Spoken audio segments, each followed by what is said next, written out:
Hello, and in a departure from the usual Whingy Old Gib videos, hopefully today I'm going to show you something that might be useful and save you money.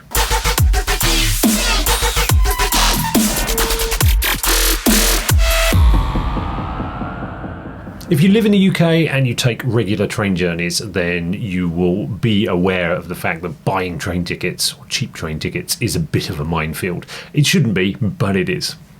So in this video, I'm going to show you, if you're an occasional user or you're visiting the UK, what to look out for and how you can save a massive amount of money on your train tickets. And it is eye-wateringly huge amounts of money on train tickets by planning your journey in advance and using off-peak services rather than peak services.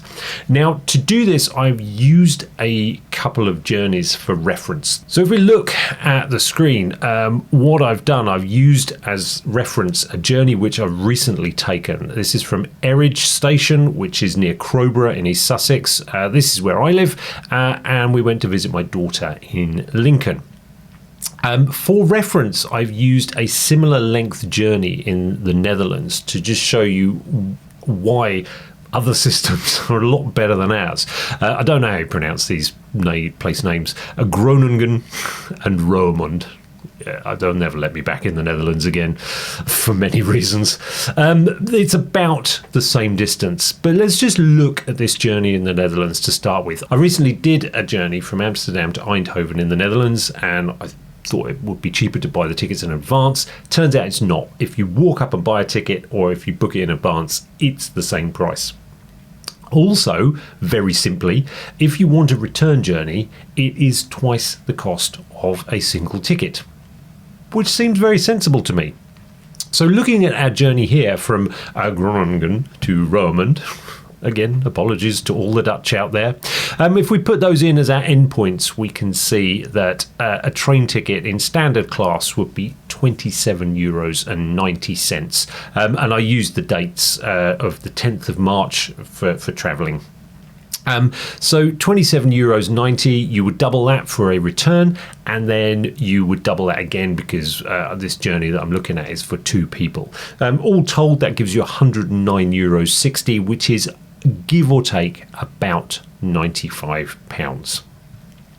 Now, looking at our UK journey again from Eridge to Lincoln, if I were to go to a train website, for example, thetrainline.com, and I'm not singling out the train line here, they're an excellent website, and I'll explain the problems in a moment. It's not with the Trainline website.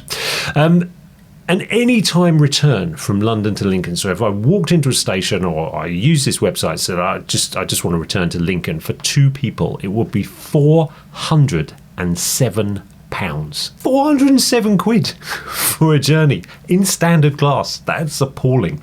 But you can see there are some cheaper prices here, and this is why I say the Trainline is a good website, because it will point you towards cheaper fares. If you get an off-peak return, we can take that from 407 to 322, and if we get a super off-peak return, then that goes right down to £191. So we're less than half the price by using a super off-peak return. Now, a super off-peak return and an off-peak return, confusing in themselves. An off-peak return typically means that you can't use peak time trains going into London, but you can use any trains coming out. So if your return journey is on trains that would be used by commuters coming out of London, then you can use an off-peak return, but you can't use the peak trains coming in. And we can see that from our inward journey. We can't get these earlier trains. These are the commuter trains. The first off-peak we can get is the 7:50 in the morning. So they show you that here. The difference with a super off-peak return is that there are also restrictions coming out of London in the evening as well. So there will be trains that you can't use in the evening. So again, we have a later train, which if we're being a tourist is going to be fine, but any train which is a commuter train in the evening, and I think that's between 4 and 7 p.m, you can't use those trains. However, the journey I'm looking at is going to be travelling up on a Thursday and returning on a Saturday, and all weekend trains are eligible for super off-peak fares. So a super off-peak return would be absolutely fine for this journey, leaving on the 10th of March, Thursday the 10th, and coming back on Saturday the 12th. So 191 quid. It still seems like an awful lot of money, and it is. And you can actually do this for a fraction of that cost. The problem is that with UK rail networks being operated by different franchises, they are able to offer special deals for their particular lines. So by booking with a particular company at a particular time is when you will find the best offers. So the first thing we need to do is know who runs these train services. Train services from Eridge to London are run by the train operator Southern Rail. From London to Lincoln, the train services are run by London North Eastern Railway, LNER. So let's look at that portion of the train journey first. Now, the LNER journey, I want to leave on the 10th of March. I want to go after about 10 o'clock in the morning, and I want to come back on the 12th of March after 4 o'clock. So I've had a couple of days up there. If we now find the trains, we will see that the part of the journey, great, show me the tickets, is, if we get this train at 11:30, £28.80 up there. That is for 2 tickets, remember, and £28.80 back. So that is that's going to be £57.60 for the return journey. So that means that of that 191 quid, £57, or let's call it £58, we only need a ticket from London to Eridge, or Eridge to London, that costs 130 quid or less than 130 quid, and we've already saved money. But you can get these tickets even cheaper, and the way to do that is by using a railcard. Now, I'm on the railcard.co.uk site here, and there are a different number of railcards.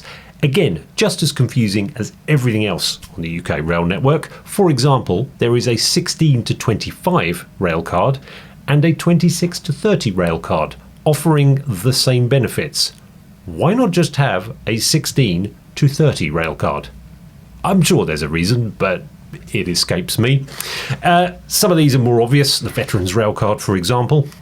But the one that we use, the present Mrs. Camsell and I, is the Two Together railcard.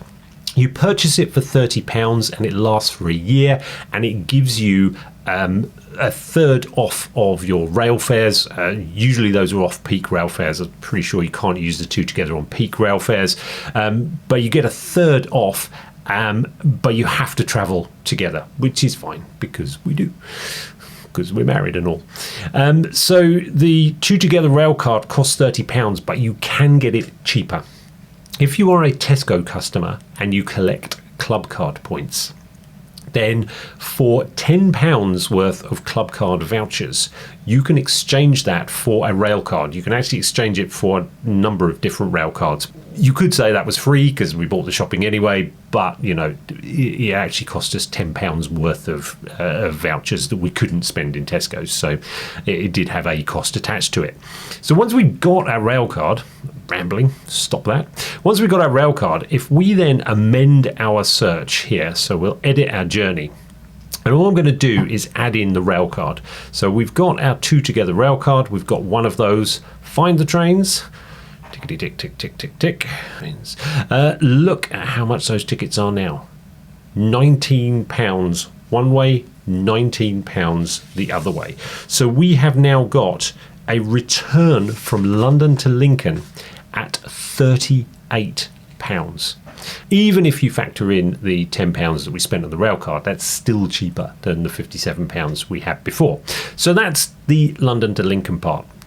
We now need to look at getting from Eridge to London. So I've put that into the search engine. The 10th of March we're leaving, the 12th of March we're coming back, and these are the trains that'll get us there in time. So we would probably want to get this one here, this in the morning, and this one on our return. £13.50, £19.40, £32.90. So we've now got £32.90. This is with the two together rail card added in to the ticket price that we had before. So 38 and 32 is going to be £70.90. So we're down to £71 for that journey.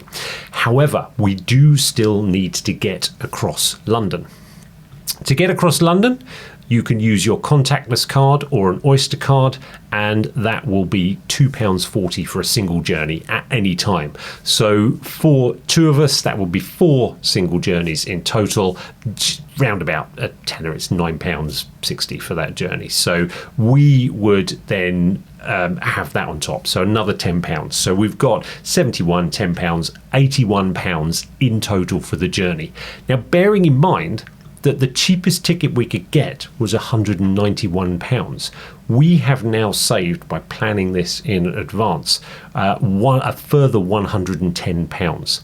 However, you can do it even cheaper. I know, right? And it's legal. There is a slight nuance to travelling with Southern Rail, which you may have noticed. It's £13.50 one way, but it's £19.40 the other way. However, if we amend our search and do a same-day return for this Saturday, you will see that the cost of the single tickets is the same, but you can actually buy a same-day return for £13.70, which is less than the single price from London down to Eridge. So by buying a return ticket for the Saturday, we still have the £13.50 single fare for the Thursday, and buying a return ticket for the Saturday, we can save another £5-6 on our journey, so reducing it even further. But there's more, and this is particular to this route. We've used the tube to get across London, but you can actually use the Thameslink service, which is a train line that goes across London, and it's useful on this particular journey because this journey goes to London Bridge. Thameslink you can pick up at London Bridge and get across to King's Cross St Pancras, but you need to search not for London terminals, you need to search for London Thameslink. That will allow you to use your ticket all the way up to London St Pancras. So if we do the search again, we find that it's the same price, except now we're going to Thameslink. We can go all the way through to King's Cross St Pancras on the Thameslink service.